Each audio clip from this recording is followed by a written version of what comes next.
Welcome to the Sleepy Historian. Hello friends, don't forget to subscribe if you enjoy this journey. Tonight's story. Why a real samurai fought in the American Civil War. In the quiet stillness of a Kyoto morning, where bamboo rustles and temple bells chime gently through the mist, a boy named Hiramoto Shizuo was born into a world already fading. It was the mid-1800s. Japan had been sealed off from the rest of the world for over 2 centuries. The Tokugawa shogunate had ruled with strict order, preserving the ancient traditions of the samurai class. The sword still held honor. Tea ceremonies still unfolded with graceful ritual. And the world outside of America, Europe, even China, felt distant and unnecessary. But change was coming, even if no one wanted to say it aloud. Young Shizuo was the second son of a low-ranking samurai. His father, Hiramatsu Genjiro, wore his armor only on ceremonial days and worked mostly as a bureaucrat.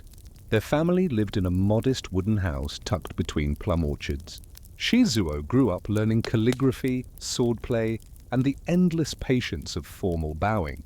His older brother, Hirotaka, was destined to inherit the family's sword and duty. Shizuo was curious, always too curious. He would sneak away to the harbor, listening to sailors speak in broken Japanese. Sometimes he traded pickled plums for scraps of English words. Ship, gun, steam, America. The sounds were foreign and strange, but exciting. He knew even then that the world was bigger than the walls of Kyoto. In 1853, the black ships came. American Commodore Matthew Perry forced open Japan's gates with towering steamships and cannons that gleamed like thunder. For most samurai, it was a humiliation. For Shizuo, it was destiny. He was 17 when he first saw a steamship, and something inside him burned brighter than any lantern. While others feared the West, Shizuo wanted to see it. By 1860, Japan was changing fast. The shogunate was losing control, the emperor was stirring. Western clothes began to appear in the streets of Yokohama. Firearms were replacing swords, and the old ways, the samurai ways, were unraveling like an ancient scroll exposed to rain. Shizuo, now in his mid-20s, knew there was no future for him as a traditional warrior. His brother begged him to stay. "The West is chaos," Hirotaka warned. "You don't even speak their tongue." But Shizuo had already made up his mind. Through a merchant in Nagasaki, he learned of an American ship bound for San Francisco. He sold his short sword, the wakizashi, for passage. The ship smelled of salt, oil, and strange meats. He spent the long weeks at sea learning English from deckhands and singing unfamiliar songs under foreign stars. When the coast of California appeared like a ghostly mirage, he bowed to the rising sun and stepped into a new world. San Francisco in 1861 was alive with noise and color. Horse-drawn carts clattered across muddy roads. Men in tall hats shouted prices in crowded markets. Steam engines hissed like dragons. And everywhere talk of war. The United States was splitting apart. North against South. Union against Confederacy. States against states. Slavery, freedom. Blood and belief. Shizuo didn't understand all of it. Not yet. But he felt the tension. It reminded him of the old rivalries between samurai clans. Honor, pride, territory. And somewhere deep inside he wondered if this war, this strange American Civil War, might be the only place a fading samurai could still feel like a warrior. He wrote no letters back home, not yet. Perhaps he feared they'd try to bring him back. Or perhaps he wasn't ready to say goodbye. The journey from Kyoto to California had taken him across oceans and centuries, but what lay ahead would take him even further, into a land of cannon fire, cotton fields, and a flag he barely understood. A samurai in America and soon a soldier. But for tonight, let us leave Shizuo standing quietly on the edge of a San Francisco pier, the wind tugging at his robe, the sky overcast with possibility, and the scent of war just beginning to drift in on the salt breeze. Sleep well, traveler. Why a real samurai fought in the American Civil War. San Francisco was unlike anything Shizuo had imagined. The hills were steep and crowded with homes made of timber and brick. There were men from China, Ireland, Germany, and places even he couldn't name. Gold had drawn many of them, but the gold was running out. Now the city buzzed with rumors of war. Shizuo found work easily enough, polishing brass fittings in a shipyard near the waterfront. His hands were skilled and steady, trained by years of sword maintenance. The foreman didn't ask many questions, and Shizuo didn't offer many answers. He watched, he listened, he learned. At night, he stayed in a narrow boarding house with cracked walls and oil lamps that flickered in the breeze.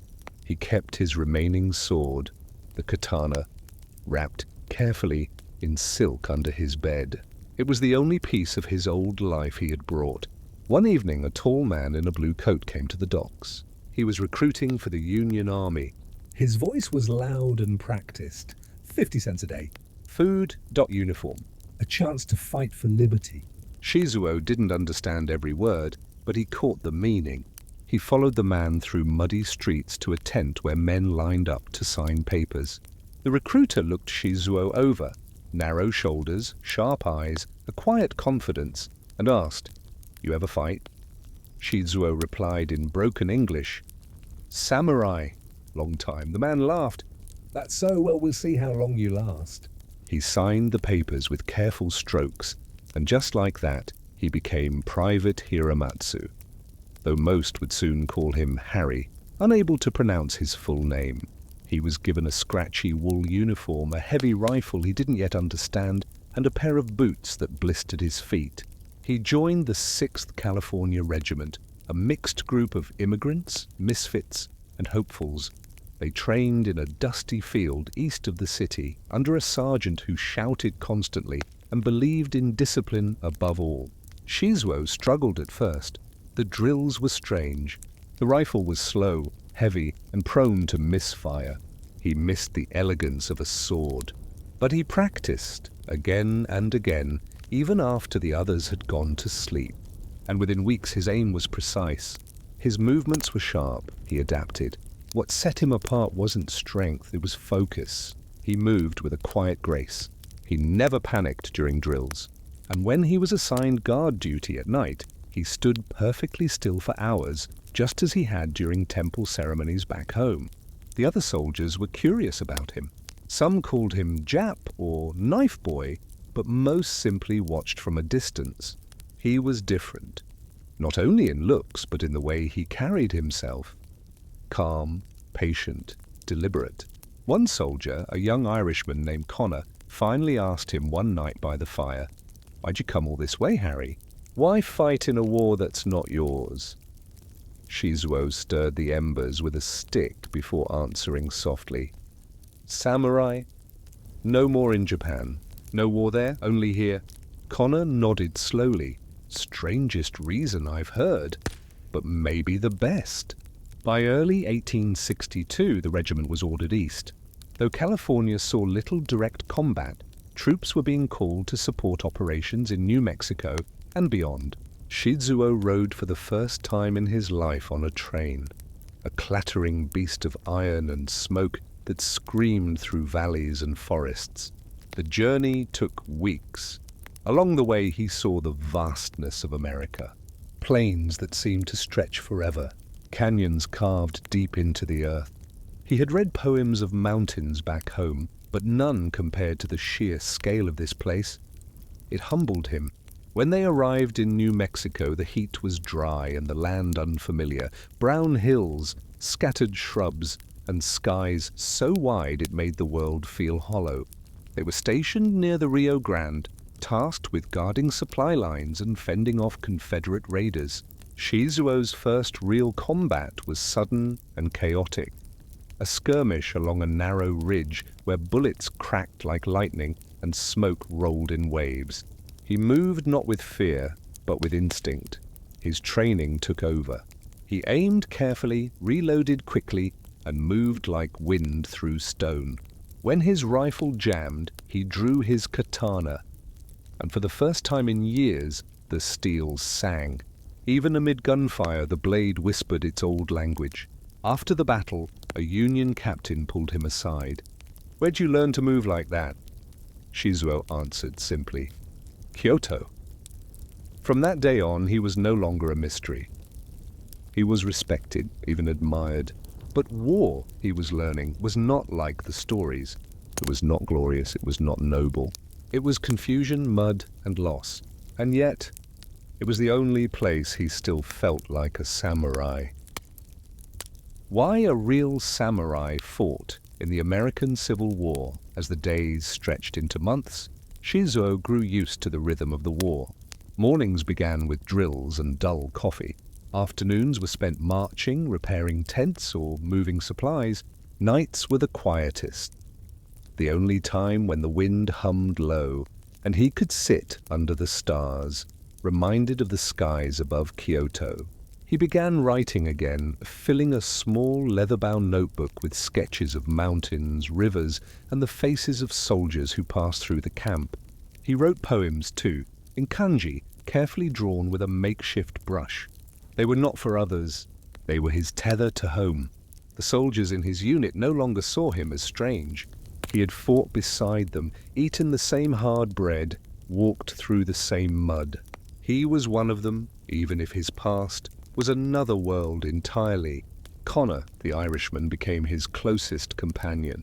Shizuo listened, nodding, sometimes offering a quiet story in return.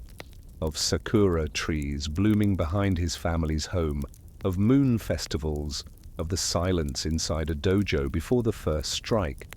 They did not always understand each other's words, but they understood the meaning beneath them. The war shifted eastward. In spring of 1863, Shizuo's regiment was assigned to reinforce troops near Vicksburg, Mississippi. The journey was long and wearying, rivers swollen with rain, bridges damaged by raids. The men marched with aching feet and aching thoughts. Vicksburg was like nothing Shizuo had seen. The siege had already begun. Union cannons roared day and night, echoing across the hills. Confederate snipers fired from ruined homes. Smoke hung over the city like a curtain.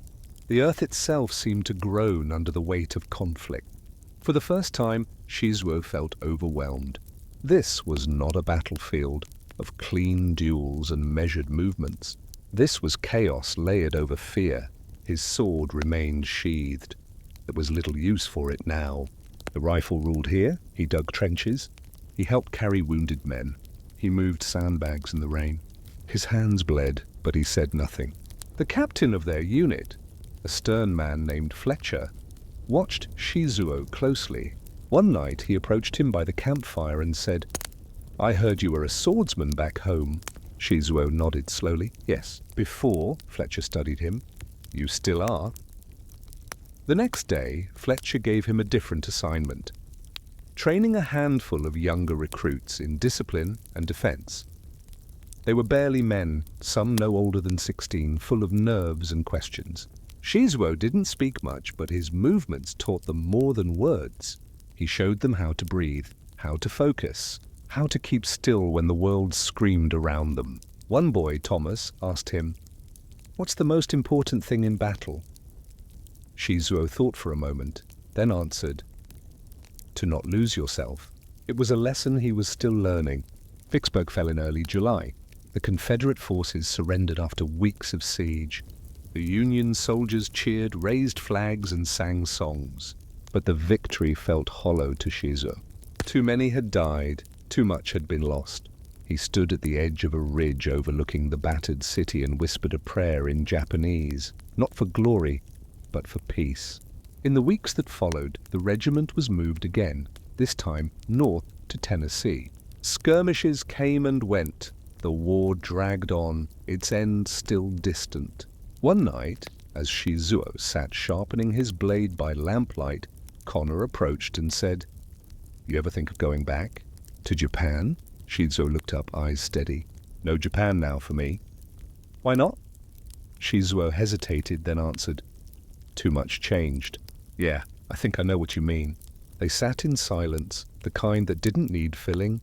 In that silence, Shizuo thought of his ancestors. Samurai who had served lords, defended castles, and followed codes. He was far from them, far from Kyoto, but something of them remained in his breath, his hands, his stillness. Even here, in a country torn by war on soil not his own, he carried them with him. He was no longer samurai in name, but in spirit he always would be. Why a real samurai fought in the American Civil War. As autumn crept into Tennessee, the colors of the land changed once more. The leaves browned and fell like ashes. The wind grew sharper, and the fires in camp crackled louder at night. Shizuo had grown quieter still, his voice used sparingly, saved for instruction or brief conversation with Connor. The rest of his energy was turned inward. He was beginning to understand what it meant to live in two worlds. Each morning brought a new weight. He had long given up trying to keep count of how many battles they'd seen. The small ambushes, the surprise cannon bursts, the skirmishes on muddy fields. It was not the sword that exhausted him. It was the waiting, the not knowing who would fall next. The endless grey of it all. The men had changed too. Thomas, the boy he had once taught to breathe slowly, now walked with a hollowed expression and a faster trigger. Another recruit, Henry, who played the fiddle at night, was buried near the edge of a river bend. The music in the camp was gone. Shizuo began to carry a small pouch with him. Inside were pebbles, 5 of them, polished smooth from a creek, one for each comrade lost. He did not share their names with others, but each time he added a stone, he would hold it for a moment, whisper something soft in his native tongue, and place it with care. In his heart, he began to understand that these men were also his clan now. The war's tide turned again in the winter of 1864. Orders came down for the regiment to move east to prepare for the Atlanta campaign. The rumors in camp were that it would be the bloodiest push yet. Before they departed, Shizuo was summoned by Captain Fletcher. "You've served well," Fletcher said. "You've done more than I expected from any man, let alone one who started without a word of English." Shizuo bowed slightly, waiting. Fletcher continued, "I want you to carry this flag when we march." He held out the Union standard, folded tight. It was an unusual request. Shizuo hesitated. He was not born under this flag. He had not come to this land for politics or pride. He had come for something less defined. Fletcher seemed to sense the silence. "You fight with honor," he said. "That's all that matters." Shizuo took the flag. That night, as the camp prepared to move, Shizuo stood at the edge of the firelight, the folded banner in his lap. Connor sat beside him, silent for a time. "You know," Connor said, his voice low, "you never told me why you came here in the first place." Shizuo looked into the flames. "I wanted to see what freedom meant," he said quietly. "Did you find it?" Shizuo didn't answer immediately. Instead, he reached into his coat and pulled out his father's old netsuke, a small, carved charm of a tiger, smoothed by years of handling. He passed it to Connor, who held it gently. "My father served a lord," Shizuo explained. "He died when that lord fell. I was raised in silence, in obedience. But always I wondered, no lord commands me, who am I?" Connor nodded slowly. "That's why you left." Shizuo smiled faintly. "I left to find my own war."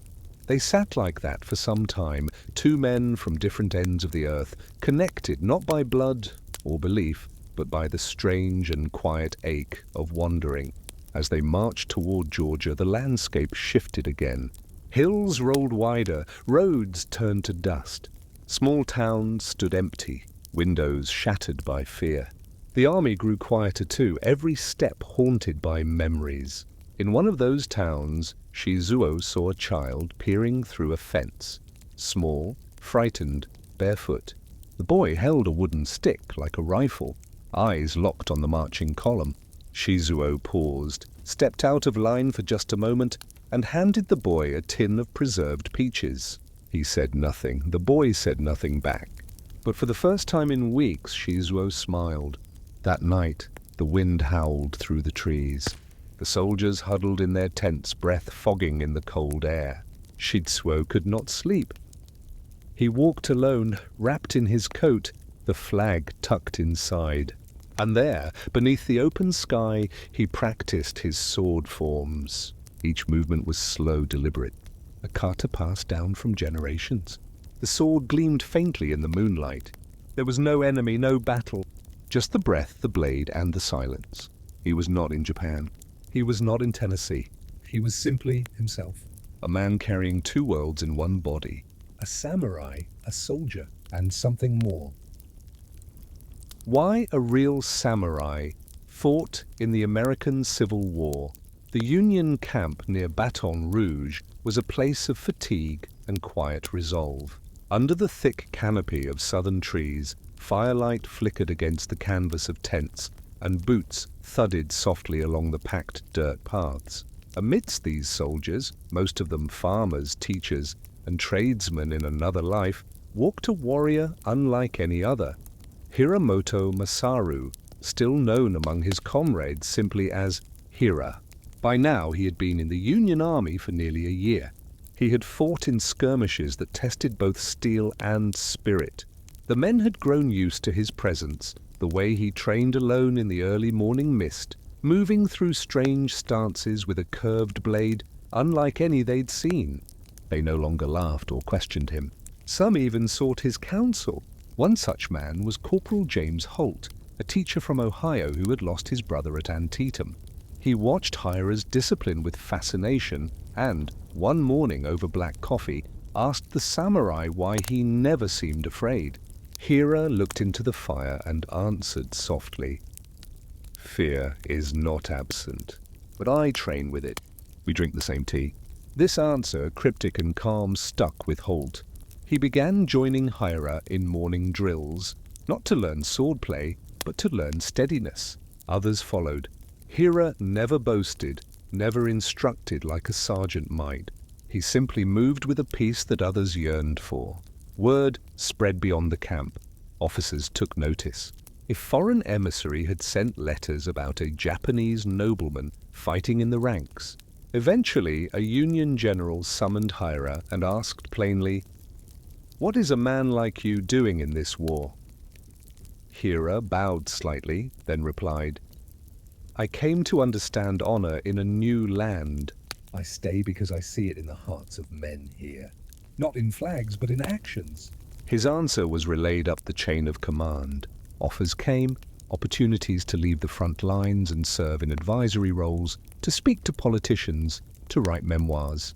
He refused them all. The battlefield was where he had chosen to be.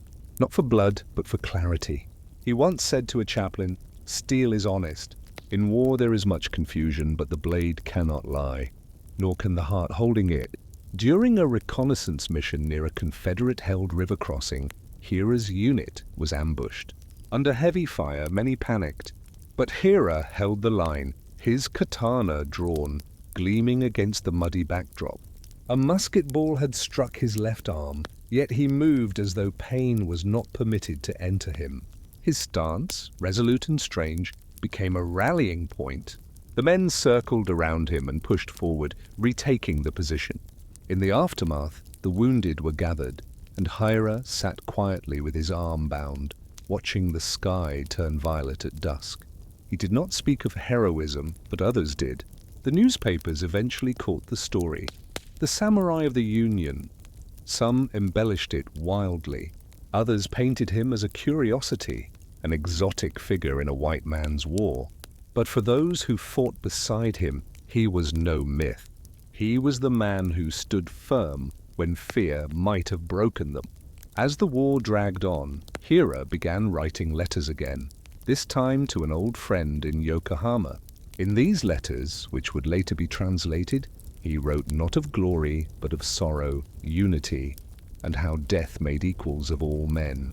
He wrote, "Here I have learned the sword is not only for the warrior, it is for the farmer who defends his land, for the teacher who defends a belief.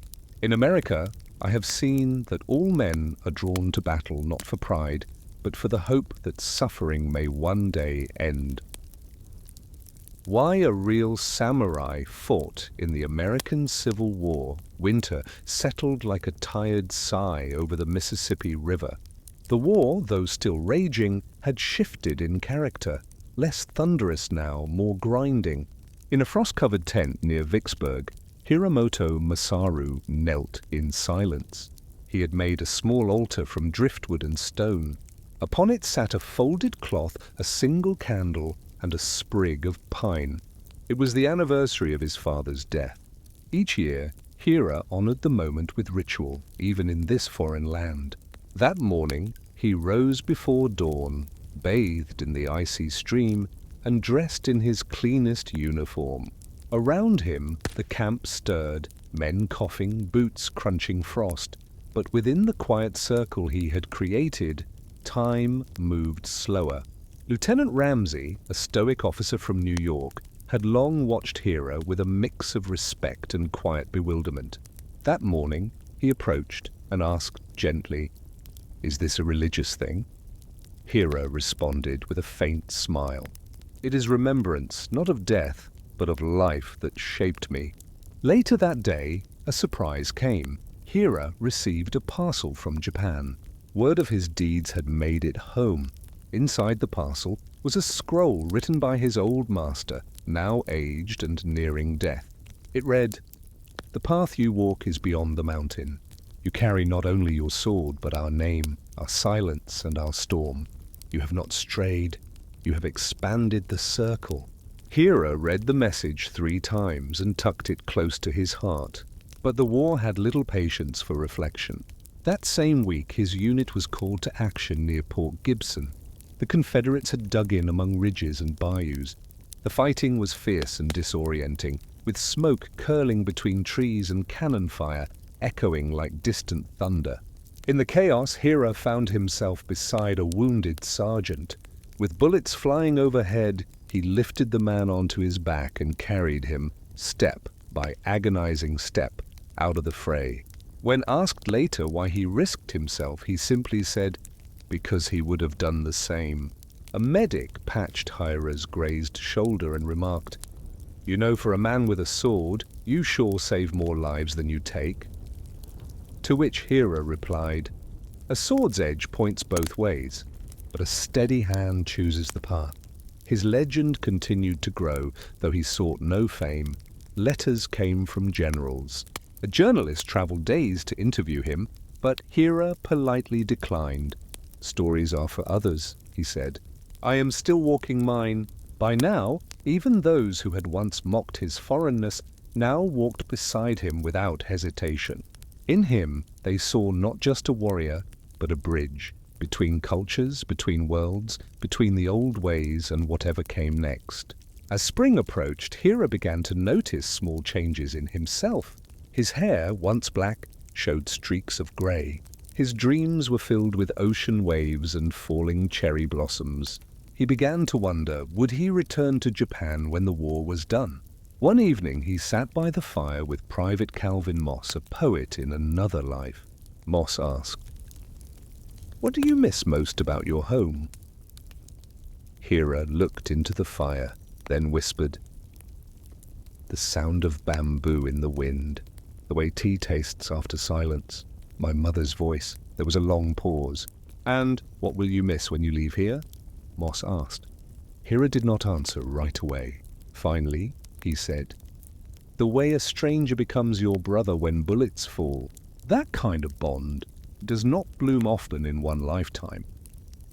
Why a real samurai fought in the American Civil War. The war neared its final breath. By early 1865, the Confederate lines had crumbled in many places, and whispers of surrender rode the wind like dandelion seeds. But the dying didn't stop. Battles still flared, soldiers still fell.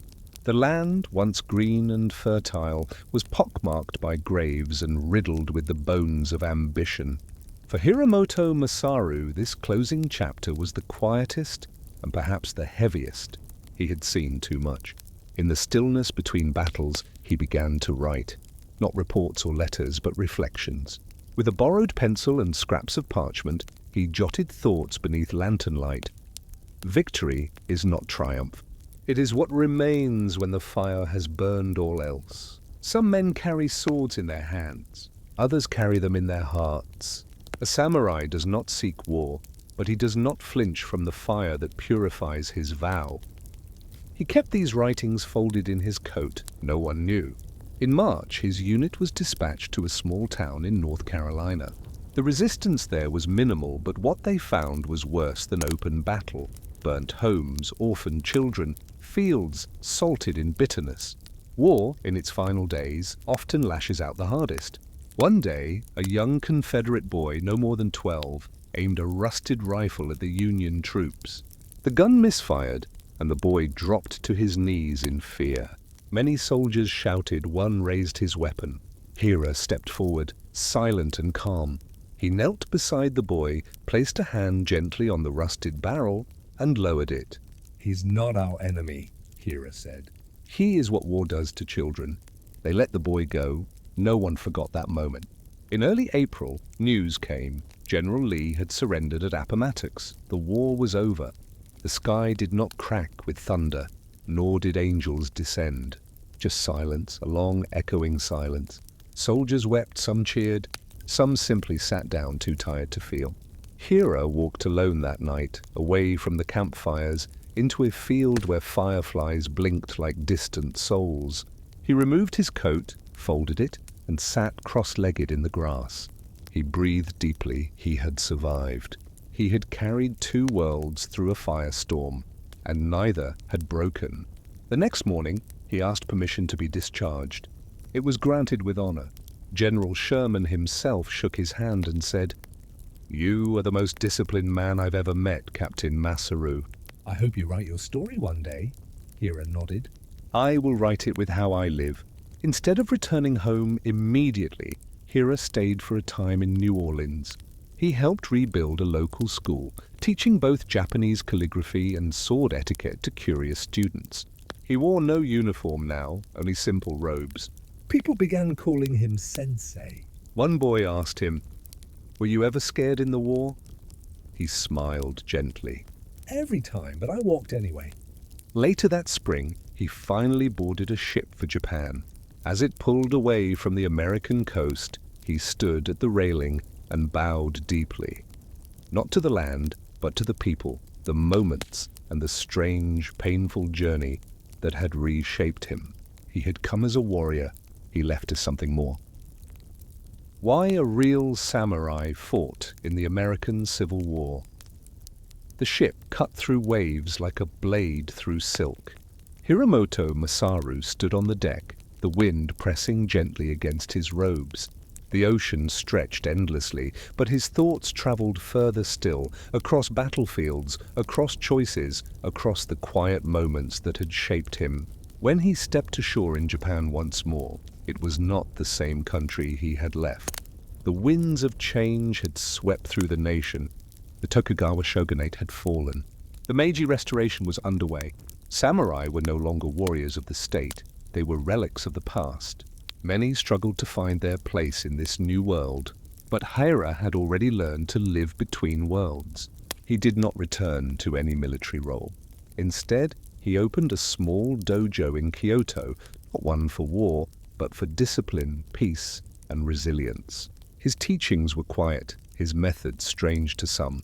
He taught the katana and the calligraphy brush with equal weight. He taught meditation beside historical reflection. Students who entered his school expected a warrior. They found a philosopher. One inscription above the door read, "To know yourself is to survive any battlefield." Word of his story began to spread. An actual samurai who had fought in a foreign war, not for conquest, but for conviction. A warrior who had stepped into another country's fire to uphold a code of loyalty, even when that code meant protecting strangers. Some called him foolish, others called him legendary. But Hira rejected both. "I was only a man," he would say. "And a man is what he chooses to do when no one is watching."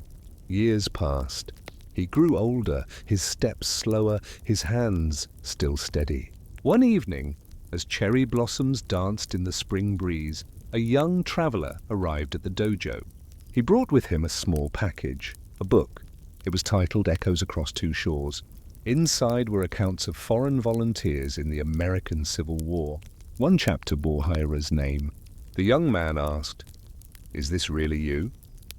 Hira smiled and poured tea. "Only partly," he said. "The rest is buried where no history book can find it." He gave the traveler a lesson that night: how to bow, how to breathe, how to listen to the silence between movements. And when the traveler left, he carried more than a story. He carried a sense of quiet strength, an echo of a samurai who had walked through fire and returned not hardened, but softened by truth. When Hiramoto Masaru passed away, there was no monument, no parade, only a small inscription carved into a wooden tablet by his dojo gate. He walked with honor, even when no path was clear. His students tended the school in his memory. Some went on to teach, some traveled to America. One even traced the battlefields Hira once walked, placing folded paper cranes on the soil. The story of the samurai who fought in the American Civil War did not end with a gunshot or a blade. It ended with a whisper, and that whisper still moves quietly through history.